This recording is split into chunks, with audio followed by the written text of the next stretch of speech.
think I have a real problem with, like, the outside world. Like, I think me and the outside world aren't exactly compatible with one another. And I have a few reasons as to why. Like, obviously, the whole isolated for most of my life due to homeschooling thing has something to do with it, but what I've come to realize is that the outside world and going outside are quite different things. You can go outside where there's no people, and it's incredibly peaceful, nice, and therapeutic. Osaka moment. Osaka lesson.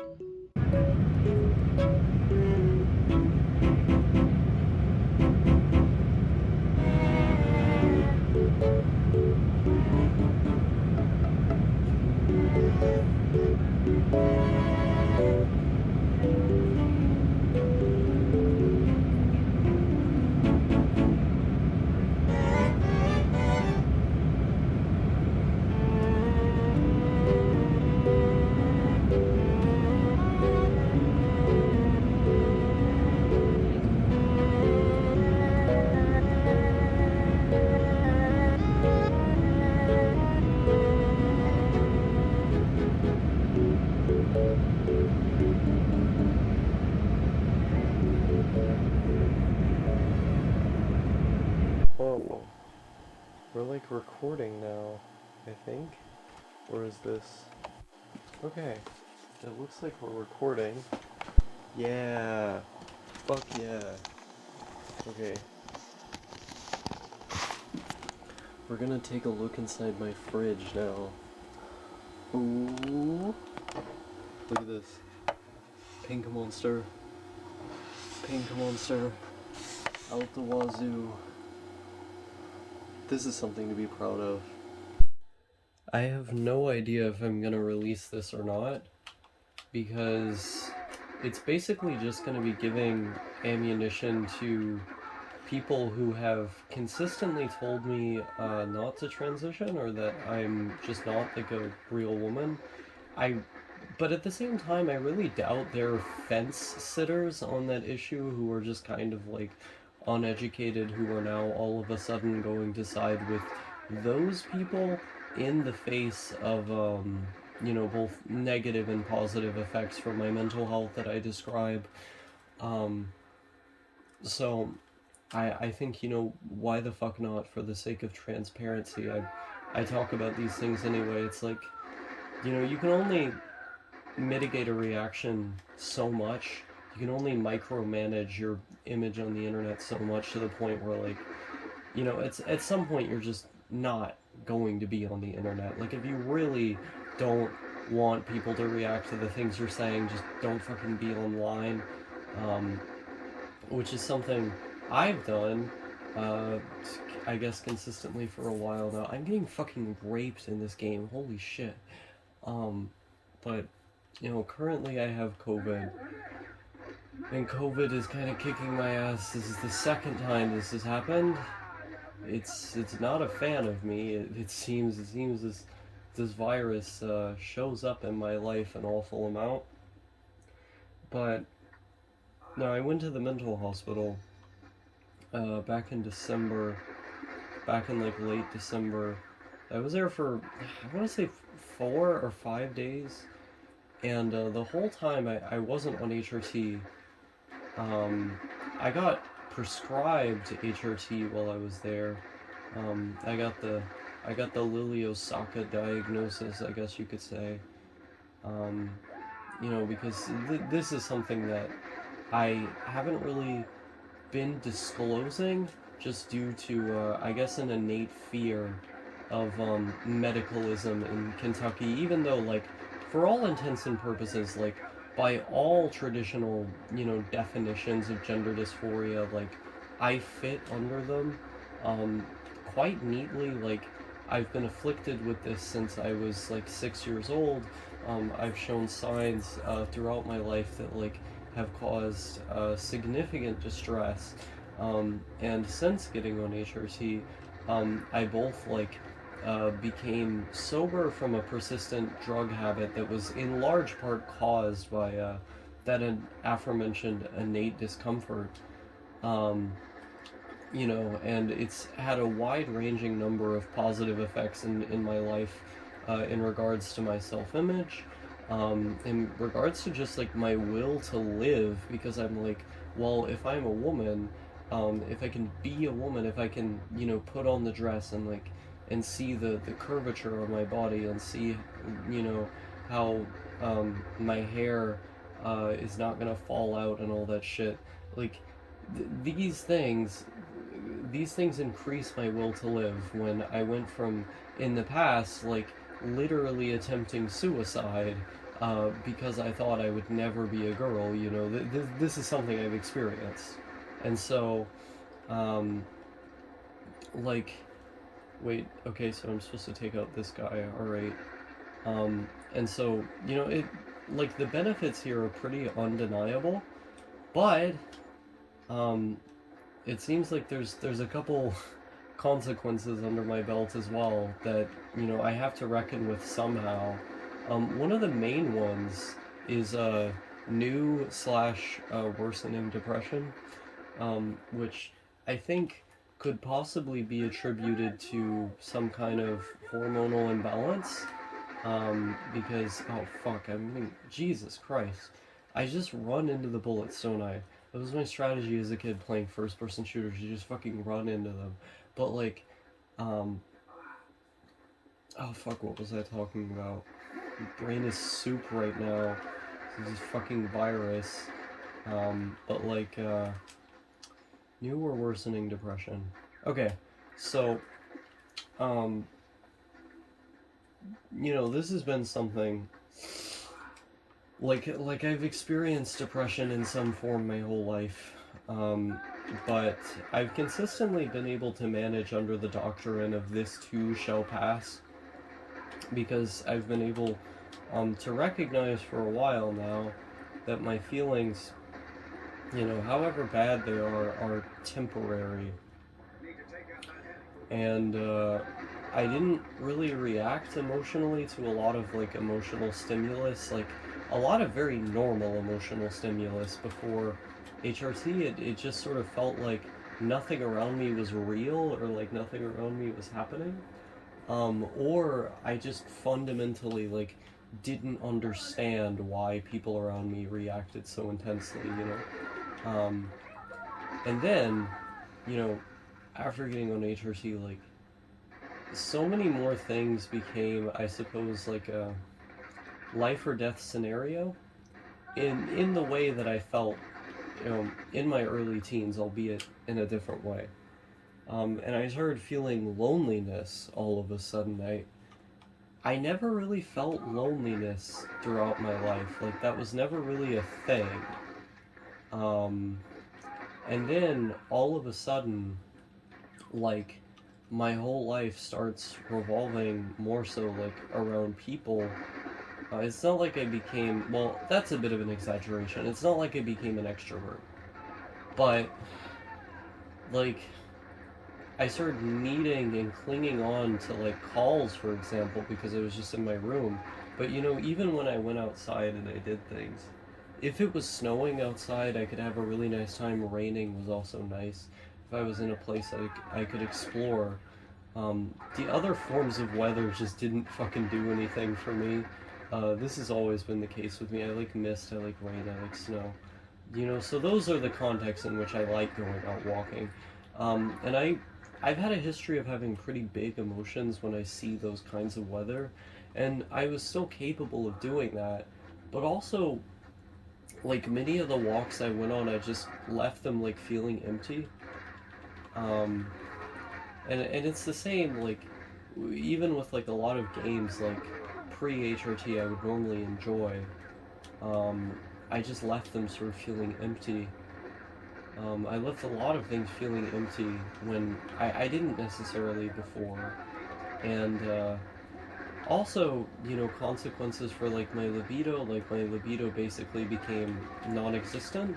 I feel like my libido became performative more than anything. Like, in the context of a relationship, it's like, well, I did get horny in relationships. That was just about the only context in which I could. But like, it would be like a thing where, well, I'm supposed to do this right now because that's part of connection, and then you do it, and it's like, okay, but I wouldn't really find myself enjoying the experience of orgasming a lot of the time. Sometimes it was way more intense than before. Like, there were certain orgasms I had that were like pretty incredible in retrospect. But most of the time I think it felt just significantly less sensitive than it used to. And less like I guess satisfying. And I didn't have the desire to do that. And in the past, like, it could be a therapeutic thing to relieve stress, fucking Lily Osaka wanks 3-4 times a day, easily capable of doing so. A lot of the time I didn't, though. And do you want to know why? It's because I felt so thoroughly disgusted with the existence of my genitalia as it was, that I didn't feel capable to. Like, I would try and then I would just, like, get freaked out by it. And so that was where gender dysphoria heated my ability to, like, engage in that. And so it's a double-edged sword, I guess. But I think just, like, the fact that I had tea in my system... Oh, yeah, this was the other thing. Hormonal imbalances. So I talked about new or worsening depression, and I didn't really finish on that point. I had no way of knowing if I had a hormonal imbalance for, like, the whole year that I was on HRT. This has been somewhat of a point of propaganda. I've brought up when, like, more skeptical people have talked to me. I've been like, oh yeah, I get tested, whatever, just kind of to dismiss whatever claims are being made, unless it's like someone I like really trust or like know well. In large part just because I don't want to fucking hear about it. Like, I don't want to hear people telling me not to transition or whatever.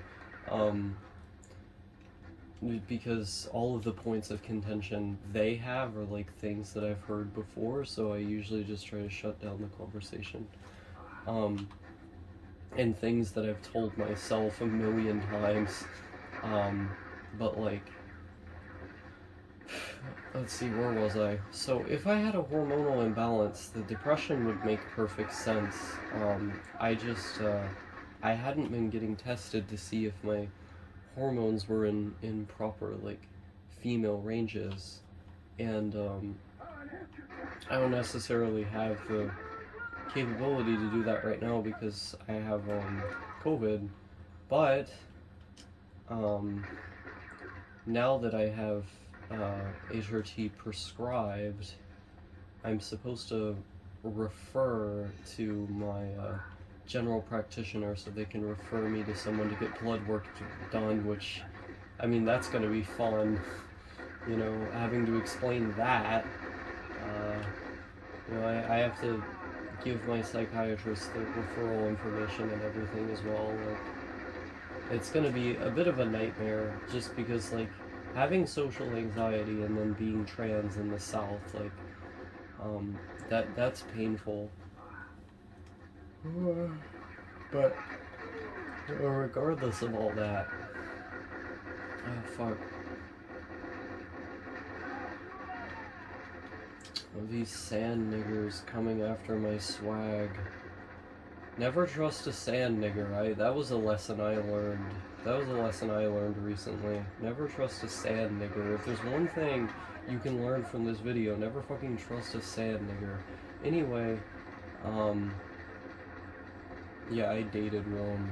Not if you're one of the sand niggers I've dated and you're watching this video, just I'm probably not referring to you because you're not Lebanese.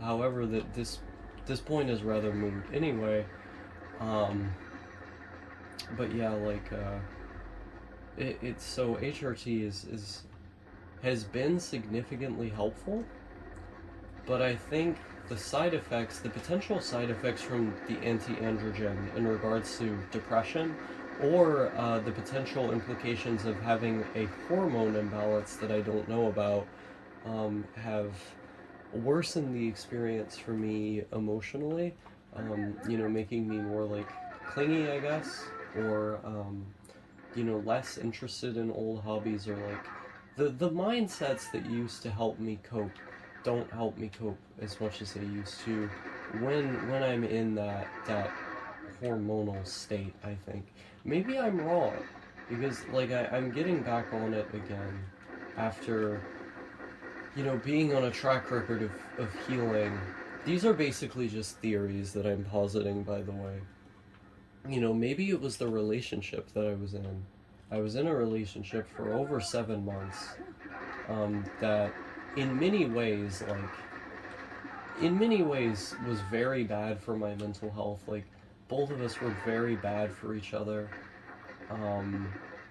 Just due to like the innate contradictions within our individual mental health problems, the way they conflicted with one another.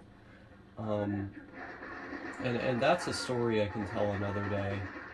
But maybe that's the reason. Maybe that's the reason I started having all this shit go on. I definitely started feeling more affected by things on HRT. That's no joke, but perhaps that's just part of going through puberty again. Like, not really a relevant thing. Oh shit, I'm gonna die. Gotta destroy the heli. Okay. I'm gonna die. Oh shit, the heli is getting me. Okay. I destroyed it before, but then a fucking tank came after me. I have to drink Gatorade. Gatorade is gonna save me in this instance. Fucking hell. Yeah, I don't have Pedialyte, so I'm drinking Gatorade.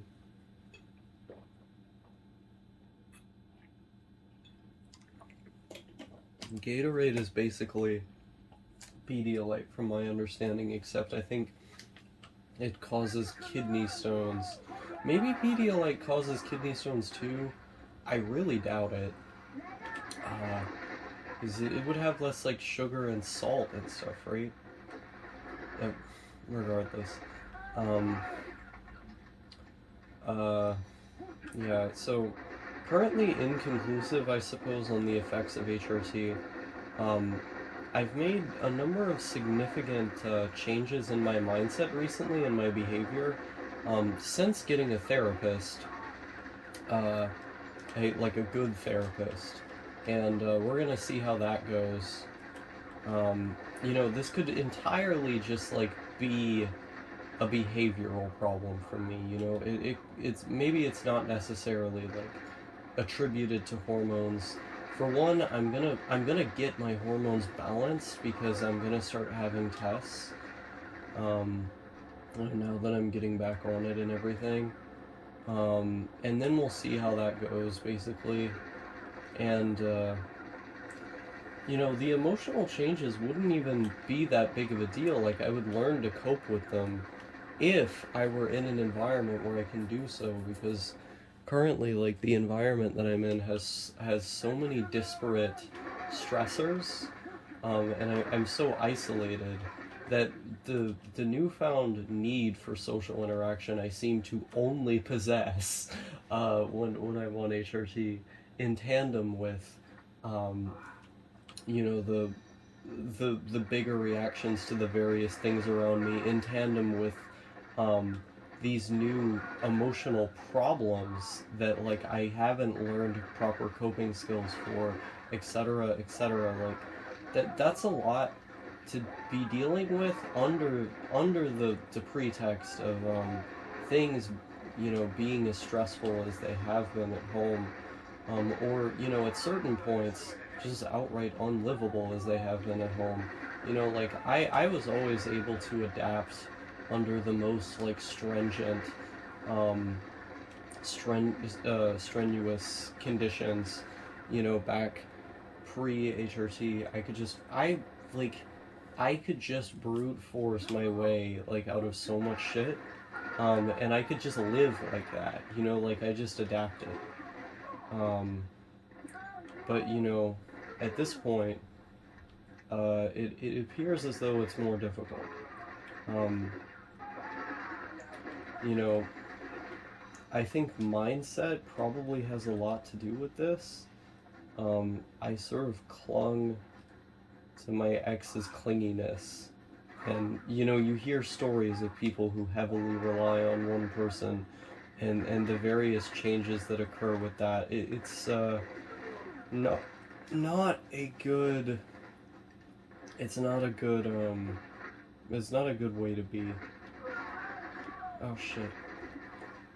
This does this remind you of Counter Strike, like the original Counter Strike at all? That's what this reminds me of. Reminds me a lot of original Counter Strike. Oh fuck. Um. Okay. I have to. Yeah, I have to get health first. Okay, fuck. Gotta book it. Gotta book it. Okay. Fuck. Come on. Okay, armor. Where the fuck did he go? Where? Okay. Um, but yeah, I mean, I guess that's where I'm at the moment in regards to hormones. Like, I just don't know how much the stuff I'm talking about can even necessarily be attributed to them. And if they are attributed to them, I think it's two factors, right? It's two really big factors that are causing me to feel this way. One, the really big one, is wait, how do I exit? Okay. Oh shit. Um, the really big one is potential hormone imbalances. The other one is anti-androgens because those have a bunch of shitty side effects that estrogen injections don't. So if I get on injections, then I don't have to deal with that problem necessarily, right? Um, the other is learning to cope with the new emotional changes, which means different strategies to address them. Because like regardless of what happens, I'm gonna be on HRT in some form. Like that is an undeniable thing because like if I have to, you know, live as a man or whatever, like I'm just gonna be miserable. And when I was doing that, like my chances of suicide were like way up, way up, you know. And so what I'm basically describing are problems with the solution. That's a good way to put it. I don't watch the cutscenes in this game. The story is really cheesy. Also, this does just literally look like original Counter Strike. Like, what the fuck? Um, but like, but like, they do these little intervals in the beginning of each level where like they have a radio signal as the thing is loading. Um, but like, is there anything else? Yeah, I guess it's problems with the solution and how applicable the solution can be in the current conditions I'm in. Uh, you know, because the new challenges that they um, that they lead to are much harder to deal with or cause existing problems to be much harder to deal with than they were before. Um, and so it's certainly a unique challenge, but you know, one I just have to face, I guess. I mean, again, like, if you look at like, um, wait, wait, the alarm just stays on? No, I don't want this. Well, so much for sneaking, I guess. Um, Oh fuck. But yeah, like, I'm trying to think. Anything else? In before, like, half of the comments are Lily is not a real woman, star, go back to being based, etc., etc. Like, that's, like, gonna be, like, half the comments. Um, go back to being based. This is what... See, I read a study about how autistic people um, are believe in like morality and justice much more strongly, and that they tend to have stricter determinations for morality than neurotypicals. And then I thought about 4chan, and I was like, wait a minute, 4chan is just... Wait, okay, actually I lied. I did not think of this. No, thank you thought of this when I brought the study up to him. But then Noah was like, in our conversation, was like, you know, actually, this is why this is why people on 4chan are like so against trans people, because they see it as like an invading force on autists, and that this like essential grooming is like fundamentally evil, you know, which is why like 4chan is so conservative in that way, because they're autistic. I thought that was funny.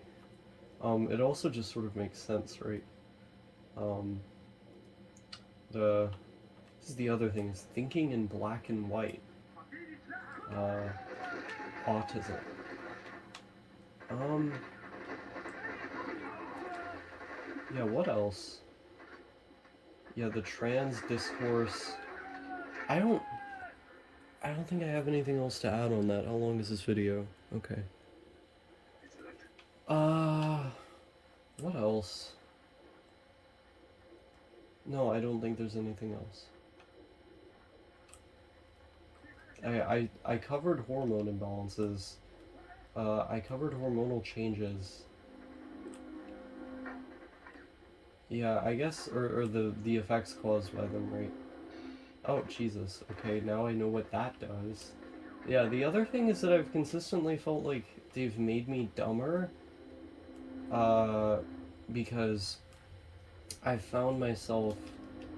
Because I have always had a tendency to act impulsively in the face of intense feelings, but the way that I mitigated that was just to feel less things, like to put an immense amount of effort into feeling less. Like, I wanted... My goal for quite some time was, like, to feel as little as humanly possible, you know? Like, even good things, like, if feeling less good things meant feeling less bad things, I would take feeling less things in general, you know? Um, uh, and that was, like, kind of my mindset for the longest time. Um, but then, you know, when you're going through... Oh, yeah, female puberty, that was the other variable. So when you're going through puberty again, and when you have hormones that, like, generally just make you more prone to emotionality, um, there's gonna be a thing where, like, when my predisposition is to be impulsive in the face of intense emotion, impulsivity is gonna go up, right? And now, like, the mechanisms in my head that, like, I've built up in order to combat my previously existing emotional problems, they don't work as well, because now I have newly existing emotional problems. Um, and that's a difficulty. That's a difficulty I haven't exactly known how to address. I think definitely getting that guy out of my life was a good step, and I think like being rewarded by the people around me for like the positive changes I make, surrounding myself with more successful people so that I'm more motivated to be successful myself. You know, like making sure that like my mindset and the way I respond to situations is like in line with like a rational perspective, just being as mindful as I possibly can. You know, these are things that I've neglected to do as much as I used to, because I didn't see a reason to. I think like at the end of the day, I could just rely on like the one person I had, um, and he could rely on me in this sort of like nasty, nasty cycle, and then that could be that, you know. Um, I think that that has wide-ranging consequences for a person.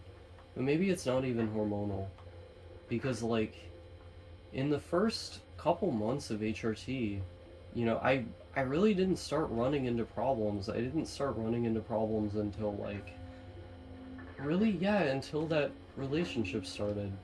Like for the most part, I mean, I definitely felt more emotions, but they weren't like more emotions in a way that like I couldn't deal with them, you know?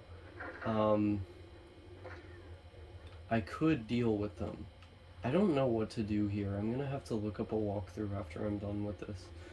Um, you know, so I I think I think there's a separate issue here, you know. Perhaps like very little of this is even hormonal, or it's just a lot of psychological stuff that the hormonal stuff is interfacing with.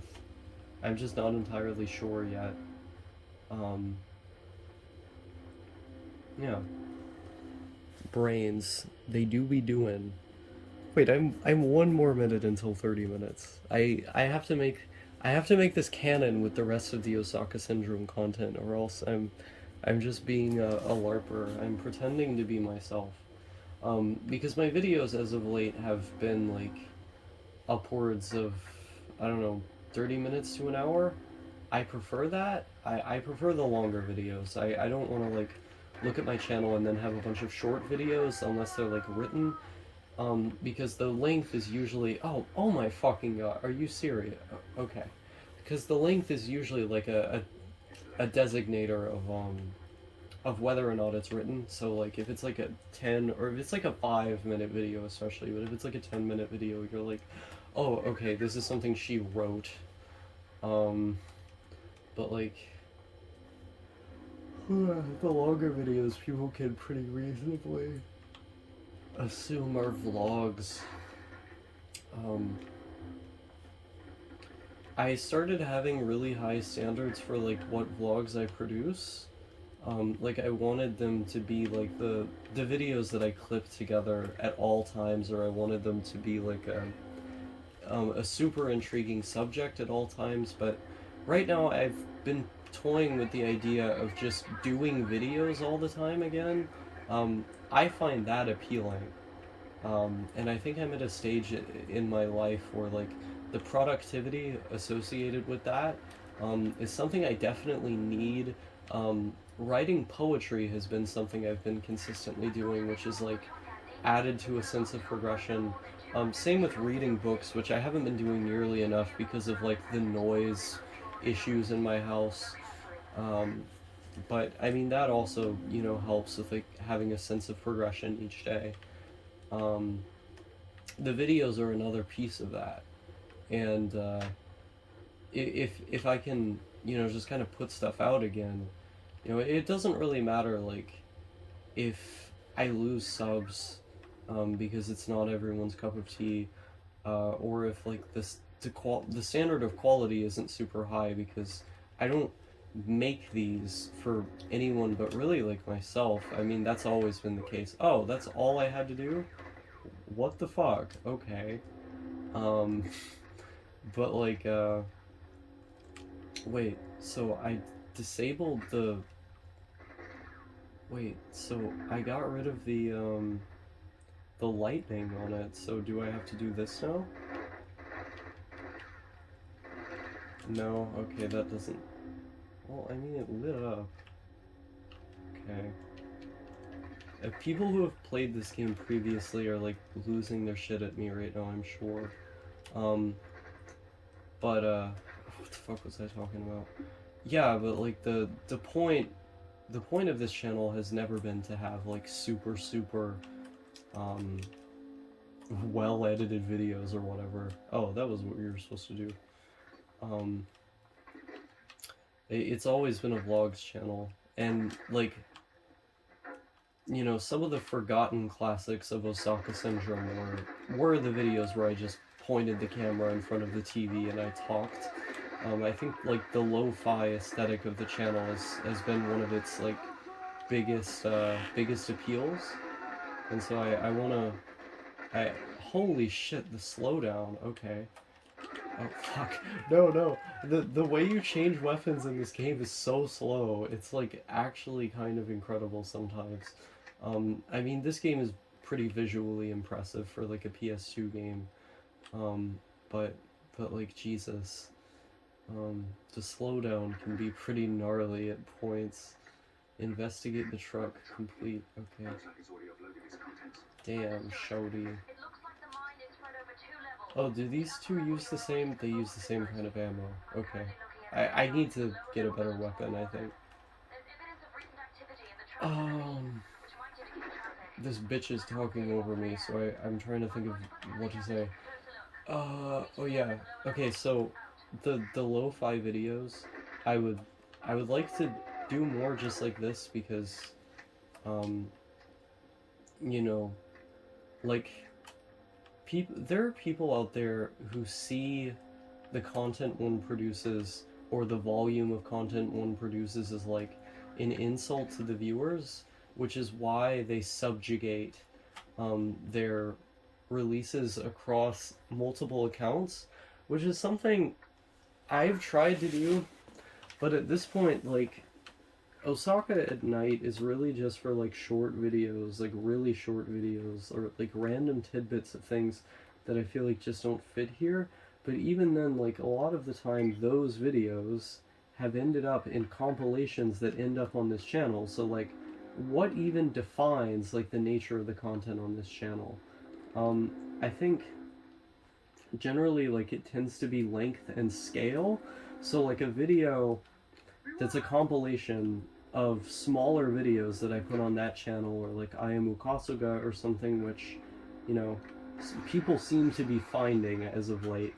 I Am Ukasuga has kind of been a trade secret before that point, but, um, you know, those videos get put together with some, like, I guess weirder editing as one big video, and then that enhances the sense of scale.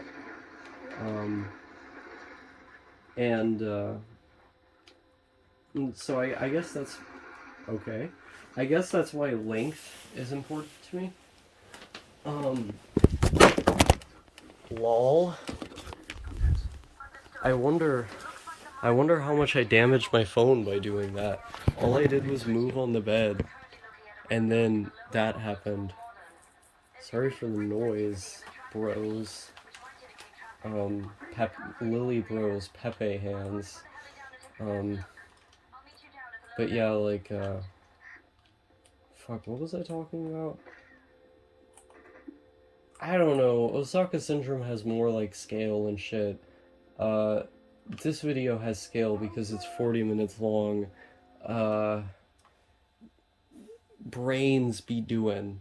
Yes, you literally can. I can film myself. Oh my god. Yeah. I can make a vlog like this. I can literally move the shit on top of my TV, and I can make a fucking vlog. Wait. Okay. So I was thinking about the topic of novelty and familiarity, and I feel like one of the perfect examples of this is when people early on start dating.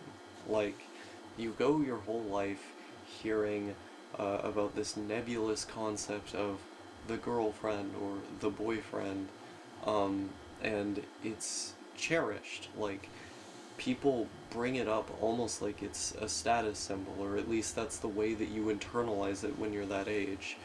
Um, and when you fall in love with someone and get into a relationship, um, it's almost like you're in love with the idea of that person because what you tend to focus on is not like genuinely what they are, but rather what they represent.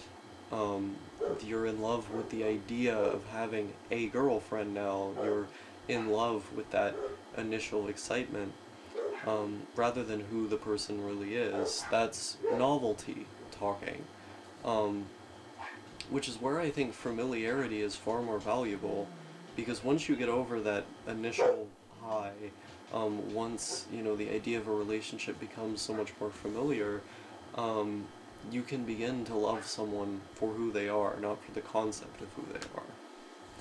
And I feel like novelty and familiarity are things that we either prefer or don't, depending on what it is. Um, okay, that was a basic concept for a vlog. I have. It looks so weird on the screen. Okay, I just wanted to give that a shot. Okay, I'm gonna drop this thing. Wait, is there a light? There's a light on this thing, isn't there? Light. Wait, that's the eject button. This is a fast forward button. Stop, back, light. Would it be this? No. I don't know. Oh, wait, the light. It's right here. This is something real right here. Mountains of pink monster. Yeah, this thing has a light. How do I turn it off? Yeah, you have to press and hold. Well, let's look at my ThinkPad. Let's start filming my ThinkPad now. For the ultimate retro appeal. It's still thinking. I need a light. This beauty right here. Got my T420, the retro ThinkPads. If the light would turn off. See what we can look at on here. This doesn't quite like... Oh, and I was watching a video about ThinkPads where this guy is literally praising mine. This thing doesn't really like filming screens, it seems like. Wait, no, I don't want to turn this off. You try to film screens and it's just kind of a blur. Also, really fucking heavy piece of machinery, like holy shit. Well, that's how it be. Hello, straw domain.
I had a problem with using Discord for why is it? Okay.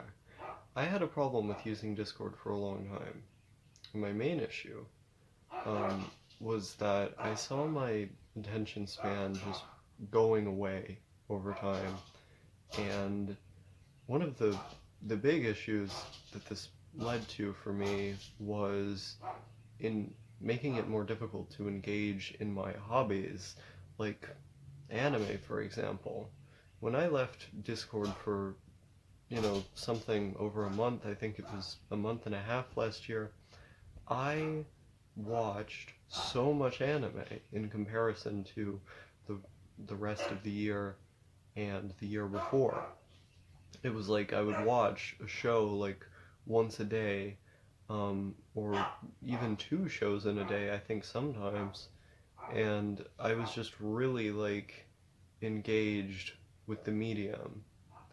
Um, that hasn't been the case for a while now. For a while now, uh, I've I haven't been able to focus on the medium. I've been watching a somewhat moderate, I guess low moderate show, Golden Kamuy season 3. I liked the first and second season. The third isn't really doing it for me, and I haven't been able to focus. I find myself with the urge to check my phone, or to see, even now as I'm making this video, I'm getting Discord messages. But I see myself with the urge to check my phone or to look away at something, and it's more difficult to just process the things that are being said in the show. It's like I read the subtitles, and for whatever reason, they don't click. I don't seem to understand the things that are being said, despite the text being basic. Um, and this is an issue. Um, it makes it to where, like, there's this medium I enjoy that I just can't engage in the same way. You know, I believe it was 2019. It could have been, no, I think it was 2020, like after I did the whole hiatus thing. I got rid of Discord on my phone, and I did this for like months. Like, I didn't have Discord on my phone for months, and I found myself reading more than I was. Or reading consistently has been more easy for me to do when I've been enveloped in Discord than watching anime for some reason. You'd think it would be the opposite. Maybe I just enjoy reading more. Um, but I was completing more books back then. Um, and I, like the less consistently I've used the platform, the more I seem to be able to engage in these kinds of media that are very rewarding. Probably some of the most rewarding to complete, but take more effort to consume. I've always had this issue with anime of my mind like wandering when I've been reading for a certain amount of time. Um, I think in general I have an executive functioning problem with doing anything that like requires a consistent amount of reading over a prolonged period of time, unless I'm just really into whatever it is I'm consuming. Like when I watched Full Metal Panic, I've seen the whole show, all of the seasons. Um, I couldn't even Fumofu, which is like that's really rare for me to say with like any kind of show. Generally, I don't consume them to that extent. Um, like I couldn't put that series down. It was so good. I loved everything that was happening, and so of course I would finish it to the end. There are certain books I have I'm looking at over there that I guess you could say are somewhat long, that I either completed in one sitting or over the course of like 2 days. I couldn't put it down. I hyper focused on what I was doing. So it's not like, to switch hands here because I've been getting very weak. Um, it's not like this is impossible for me to do. It's more like, depending on the state that I'm in, it's more or less difficult. And the more alternatives that I have that provide instant gratification, the more these tasks that I like doing are difficult. You see, a lot of books and a lot of anime um, tend to be like a 6 or like a 7 out of 10. And that's good. That's a positive score. And yet, like I I find myself just not engaging with those pieces of media because I have the instantly gratifying alternative of Discord, right there on my phone. Um, and I'm starting to wonder, like, it, should I, should I just take it off? I don't know. I don't know if I should just take it off. Because I certainly want to be doing more than I am right now. Like, I, I, I think in general, things that are hard to do are more satisfying and make you happier. Like, I was a lot happier when I was reading consistently and finishing things, and watching anime consistently and finishing things. I remember those shows, I remember those books, they don't just go in one ear and come out the other. Like, I,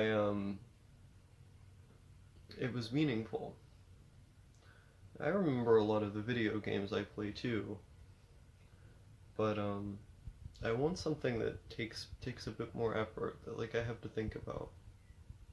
Okay, have I ever explained the flags in my room? Like, it's probably gotta be odd to, like, put on a video of mine and then just see a giant Chinese flag in my room, like I'm some kind of China supporter or something. Well, I'm obviously not. I would say that I'm, like, the exact opposite of that. I think, like, China is probably on the level of, like, Nazi Germany in terms of badness. Like, like they are one of the, li- yeah, I mean, you know why China's bad. Well, I watched my video on Hong Kong and read George Orwell's 1984. China not so good. Um, the other flag here I have is Bhutan, and then I have a pirate flag. Okay, Bhutan is actually based in red pilled. I'm skeptical of some of the propaganda from the government surrounding the country, but in general they're like an epic, like, Buddhist country that's, like, does epic things. Um, like, yeah, I just like the aesthetic of their nation, and they seem to be epic. That's all I have to explain. Google Bhutan. Also, their flag has, like, a giant dragon on it, which is really epic. I have a pirate flag because I thought it was bigger. I Okay, this is the other thing about me. I literally don't know measurements. Like, most measurements I don't understand. I know I recently, like, recently as in, like, 2019, I guess, um had to learn, like, the measurement system for, like, liquids and, like, solids, and so I'm really good on that.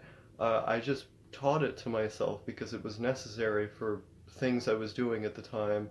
Like, oh, this many. I don't want to get into that, but, like, I, so I thought it was way bigger than it was, and what I wanted to do was put it on this wall, so that way that wall would be covered and I wouldn't have to worry about it.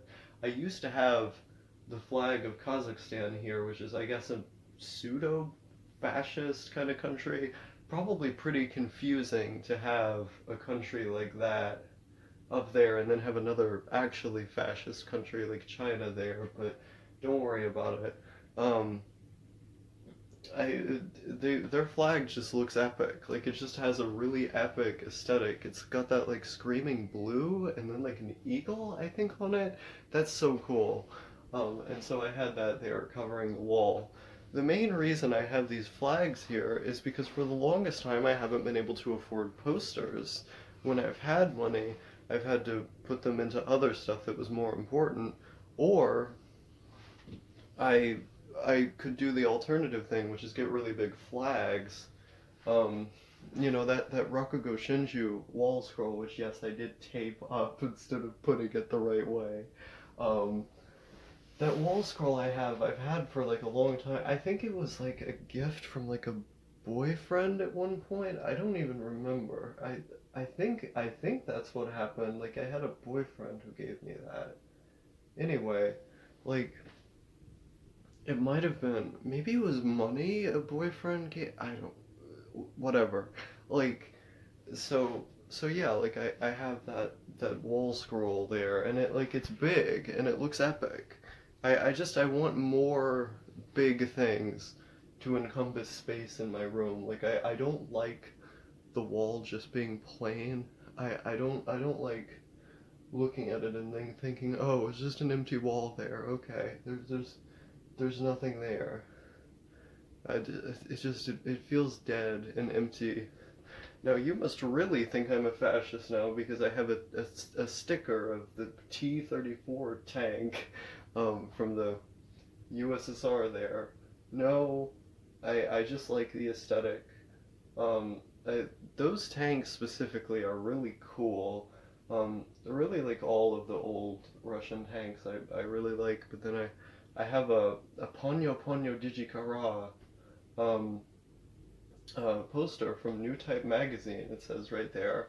I have no idea how my dad got this. It was just in our attic at one point, and I thought that was really cool. So um, I put it up in my old room in the house I grew up in Tennessee. Um, and then of course when I moved here, I brought it with me.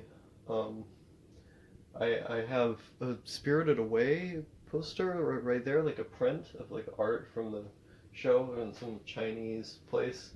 My dad gifted me that when there was a bunch of stuff going on, and I was in between homes. And you know, when I came there to live with him, he gave me that as like a gift. There's like a little there's like a little figurine he gave me too at the time. 'Cause he said he would buy little things for me while he was waiting for me to come there again. A bunch of stuff with that. Basically, there's that guy, those girls, the Christmas K-ons, which I think was like a limited edition like poster thing in Japan. I bought that like 2 years ago now, something like that. It was just a cheap little epic thing, and I liked the way it looked. See, originally when I got that and I got the Lane printout, I thought I was going to be getting more anime posters. Like I thought that was just like a definite thing. Also, I really don't like how I did this. I originally put these ones here, but because I wanted the Lane poster to be like in tandem with my monitor, I left this big gap in space, and so I'm thinking of getting like a bunch of stickers and then putting them there. I don't know what to do about that. I mean, I could move those posters, but the Doom poster is breaking apart from how much I move my chair. Oh, geez, I have not done this in a long time. My voice is like killing me already. I used to be able to do this for hours. This is really hard. But you know, so I have that guy, and then I have the GTA 3 poster that came with like a PC copy of the game. Kuji the Heartless poster, it's probably came out of some magazine. The Doom poster, like those three just came out of like the video game ones just came out of an attic that we had um, back in Tennessee, and I just took them when I was up there hanging out in the attic, and now they're mine. But I really would like more posters in here, especially of like shows I specifically enjoy. I think that would be really nice. Instead, I just have a lot of empty walls. Um, and that's certainly not epic. Oh yeah, shouts out to the Game Boy Advance. Um, not printout. It's like, you know how in a store display, I guess you could say it is like they were taking out the little um like uh you know what I'm talking about. They were taking those things off of the top of like the racks that hold the games in, it was either Target or I want to say Kmart. I think it was Kmart. And this was in like, geez, like 2015, 2016, something like that. It might have even been 2014. Like this was a while ago. Um, and you know, me as a kid who really liked video games, I just asked them if I could take it. I had really severe social anxiety at the time. I kind of still do, it's just not as bad. Um, can probably tell from the way I talk that, you know, even though I've been making videos for however many years now, 6, um, I I still talk like someone is about to mug me. Um, you know, quickly just getting the words out. There's this tone you can see to the way I use words. But um, yeah, like uh, basically I confidently asked them like, "Hey, can I keep that?" And whoever was working at the store at the time was like, "Yeah, we're getting rid of these and putting in new displays." It was like, "Yes." I I felt so epic because, in these like mid-tier cities in the middle of Tennessee, they kept so many of the old games there. Like they were still selling Game Boy Advance for quite some time. They were definitely still selling PS2 for quite some time. Like I saw PS2 games, until like 2014, 2015 in the middle of Kmart and Target and Walmart and all this stuff. And it felt so cool because some of them were like new, like that game Aragon's Quest, I think it was, like the Lord of the Rings game that was on the Wii. In like 2010, they released a PS2 version, or I think it was actually 2011, and like 11 years after the console was released. I'm sure the game was terrible, but it felt so cool sometimes walking into the store and then seeing a new PS2 game because when I was a kid, I was really, really obsessed with dates, and I kind of still am. Um, like, um, the first thing I did when I got onto the internet was obsessively consume information about video games. And I created these categorizations about the times that different games came out in, different themes they had, things that they focused on, based on like the general idea of the era that they came out in. I like when I consume information about something like that, I have to have some kind of categorization in my head of it. I have to have some kind of narrative through line based on patterns that I notice, and then like put them into chunks basically. And I was like 7, 8, 9 years old doing this, and it was really like the thing that got me a lot more into reading because I had to be able to type and read through the internet to find all this information about games. And it was like that's all I did like every day for so long. Like I'd go on the computer and then I would just obsessively like consume all of the information about games I could possibly find. I went on GameFAQs a lot and like Wikipedia, but I searched in other places too. I wanted to find as much as I could possibly know. And part of that was being really, really fascinated with late releases specifically. Those games that came out on a predecessor to like a company's console line way late into its lifespan when the successor had been well into the market share and like was what everyone was focusing on. It's why when you go into my PS2 collection, a lot of the games that I own were actually like late releases or like multi-platform releases that just happen to have a PS2 port that would by a lot of people be considered the worst one, but to me um, is would be considered the most interesting one. And I mean a lot of the Wii games that got ported to the PS2, I get the PS2 version because I don't like the Wiimote stuff. I like using a controller. So I have Speed Racer on there and stuff. But that's a really good game, by the way. The Speed Racer game that came out for the Wii and PS2. It's basically just F-Zero. It's a really good like F-Zero clone. I heavily recommend that game. But like it's so cool to me. I think this could be one of the reasons that the PS2 is my favorite console, despite the fact, or not despite, besides the fact that the PS2 has so many like amazing games from when it was in its prime, and probably more variety than like any system ever.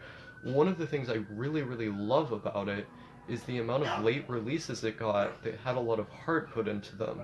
Like it's fascinating to me. I think like more than any other console besides like the Atari 2600, it was supported like insanely well, like late into its lifespan.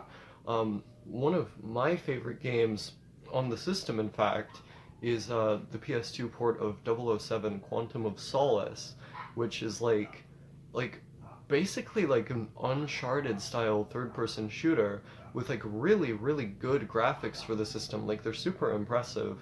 Um, Unfortunately, when I was playing through it, I ran into an issue where the disc just stopped playing after a certain point. But like it's really fun, and it was a game that they made completely like new for the PlayStation 2 in like 2009 or something. Like I think Treyarch or Activision or whoever just sent it over to this other subsidiary of their company, and they had them work on it, and like it's different than all of the other Quantum of Solace games. It's like just an epic third-person shooter, whereas like the Wii version, in fact, like was just a downgraded first-person shooter that was like meant to resemble the ones that were on the 360 and PS3. I mean, they could have just ported that version if they wanted to, but they made a whole new game, and it's because the PS2 like because it was able to play DVDs, and because it was so ubiquitous as a console that all of these people had and they just wouldn't upgrade, it was being supported for so long by Sony themselves, it just made sense to port the Wii version of a game that's already, already has the graphical quality or something similar to that of what a PS2 game would have, or to, in some cases, make an entirely new version of the game that just went on that console because people still had it.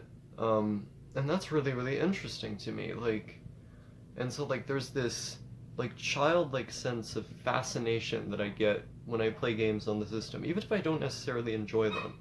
It's like I'm enjoying them for the context that they come from, for the space and time that they existed in, and then comparing that to other games relative to the time and other trends I've noticed in the medium. It's pattern recognition and being able to like connect things together. And there's a feeling that I get from that, like a very, very distinct feeling of like wonder and like childhood, like amazement. And I think it's one of the reasons why I love like collecting physical things, beyond the fact that physical things just feel really good to hold. What's a good game here? Manhunt 2. Like, look, I can just hold this in front of you. I'm just holding this, like, on a camera. Like, doesn't this feel so cool to do? Like, I feel so epic right now doing this. Like, yeah, look at me. I'm a gamer. You know, it, I really enjoy doing that. Also, this game, Sonic Riders Zero Gravity. This game is epic. Don't let anyone tell you otherwise, but the later Sonic games, the ones that came out in the late 2000s, early 2010s, all of them are good. Even the werehog stages in Sonic Unleashed are good. I don't care what anyone says. 3D Sonic is unfairly maligned. But that's the point I'm getting to. Is that I really love video games. And the way that I love video games is on a very visceral level, like in terms of playing the thing, like the world around me kind of stops existing. And I've been getting that playing through some of the newer Tomb Raider games recently on my computer. Shouts out PC. I basically agree with the PC master race, even though I have so much of a fixation on consoles. I think you can enjoy both. But, basically what I'm saying is, the other way that I enjoy video games is in this very, like, I guess you could say data-oriented way, where I'm just fascinated by trends in the medium over time, the history of the medium, and the dates that certain things came out with. I've always been so fascinated by dates. Like, this thing comes out at this time, what if it means this thing? Calendars are the best thing that have ever existed. That's all I'll say. But I'm thinking now. There's a lot of things that I'm trying to remember. Okay. So yeah. Basically, basically video games are epic. And I don't remember the point of this clip. I've gotten really bad at this, haven't I? Like, I haven't been practicing making videos at all, so I think whatever I produce on this channel is going to be very weird and silly from now on. Probably not good, but you know, um, it's not like I'm getting paid for this or anything. People can choose to watch whatever they want to watch. If they don't like me rambling about nothing.